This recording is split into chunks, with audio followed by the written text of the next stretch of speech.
As I understand your background, you're not a Republican and nor are you a conservative. Is that accurate? That would be an understatement. And indeed, you're the former editor-in-chief of Psychology Today. Correct. So you're a respected academic. You testified before this committee that Google's manipulation of votes gave at least 2.6 million additional votes to Hillary Clinton in the year 2016. Is that correct? That's correct. And I want to make sure I understand. You personally supported and voted for Hillary Clinton. I was a very strong public supporter of Hillary Clinton, yes. So you're not dismayed that people voted for her, but your testimony is that Google is, through bias in search results, manipulating voters in a way they're not aware of. On a massive scale. And what I'm saying is that I believe in democracy, I believe in the free and fair election, more than I have any kind of allegiance to a candidate or a party.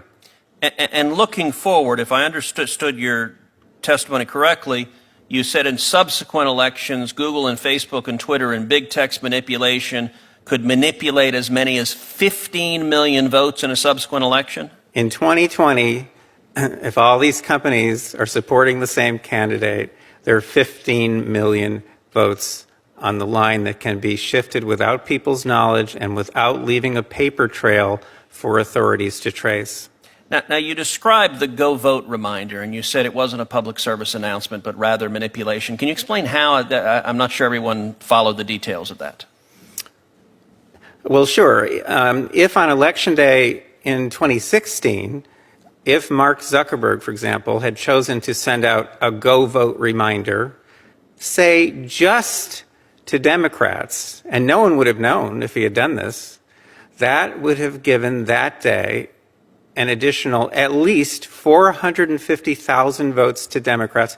And we know this without doubt because of Facebook's own published data, because they did an experiment that they didn't tell anyone about during the 2010 election. They published it in 2012. It had 60 million Facebook users involved. They sent out a Go Vote reminder, and they got something like 360,000 more people to get off their sofas and go vote who otherwise would have stayed home. The point is, I don't think that Mr. Zuckerberg sent out that reminder in 2016. I think he was overconfident. I think Google was overconfident. All these companies were. I don't think he sent that out. Without monitoring systems in place, we'll never know what these companies are doing. But the point is, in 2018, I'm sure they were more aggressive. We have lots of data to support that. And in 2020, you can bet that all of these companies are going to go all out. And the methods that they're using are invisible. They're subliminal. They're more powerful than most any effects I've ever seen in the behavioral sciences. And I've been in the behavioral sciences for almost 40 years. You know, our Democratic colleagues on this committee often talk about what they view as the pernicious effect of big money and big corporate dollars.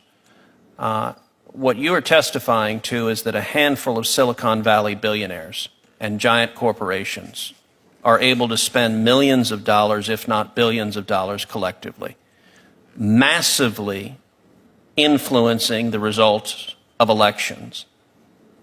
And there's no accountability. You said, we don't know. We have no way of knowing if Google or Facebook or Twitter sends it to Democrats or Republicans, or how they bias it, because it's a black box with no transparency or accountability whatsoever. Am I understanding you correctly?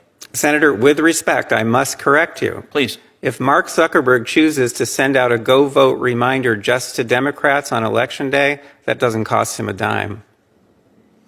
Fair enough. Do you happen to know who the Hillary Clinton campaign's #1 financial supporter was in the year 2016? I think I do, but please remind me. The #1 financial supporter of the Hillary Clinton campaign in the 2016 election was the parent company of Google, Alphabet, who was our first witness. They were her #1 financial donor, and your testimony is, through their deceptive search methods, they moved 2.6 million votes in her direction. I would think anybody whether or not you favor one candidate or another, should be deeply dismayed about a handful of Silicon Valley billionaires having that much power over our elections to silently and deceptively shift vote outcomes. Again, with respect, I must correct you. The 2.6 million is a rock bottom minimum. The range is between 2.6 and 10.4 million, depending on how aggressively they used the techniques that I've been studying now for 6.5 years. Wow. Could you just say that again, please? Just The 2.6 million is a rock bottom minimum. The range is between 2.6 and 10.4 million votes, depending on how aggressive they were in using the techniques that I've been studying, such as the search engine manipulation effect, the search suggestion effect, the answer bot effect, and a number of others. They control these, and no one can counteract them. These are not competitive. These are tools that they have at their disposal exclusively. if any headline comes out of this hearing, that should be it.